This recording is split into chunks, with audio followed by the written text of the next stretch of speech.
எண்களுக்கு இடையே உள்ள தர்க்கவியல் தொடர்பை கொண்டு விடுபட்ட எண்ணை கண்டுபிடிக்க. கொடுக்கப்பட்ட எண்களை கவனிங்க. முதல் படத்துல நமக்கு சுற்றிலும் 4 எண்களும் நடுவுல ஒரு எண்ணும் கொடுத்திருக்காங்க. இதுல மேல் பகுதியில் இருக்கக்கூடிய 17 8 இத கூட்டுங்க, 25 கிடைக்குதா? இதே போல கீழ் பகுதியில் இருக்கக்கூடிய 15ஐயும் 10ஐயும் கூட்டுங்க, 25 தான் கிடைக்குது. இந்த நம்பரை தான் நம்ம நடுவுல எழுதி இருக்கோம். இதே அமைப்பு 2வது படத்துக்கும் பொருந்துமானு பார்க்கலாமா? மேல இருக்கக்கூடிய 2 எண்களை கூட்டுங்க, 39. கீழ்பகுதியில் இருக்கக்கூடிய 2 எண்களை கூட்டுங்க, 39. அந்த எண் தான் நடுவுல இருக்கு. அப்ப சரியா அமைஞ்சிருக்கா? அப்ப இதே அமைப்பை 3வது படத்துக்கும் பயன்படுத்தலாம்.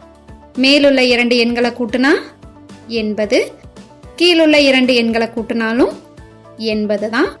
அப்ப நடுவுல நாம எழுத வேண்டிய எண் 80.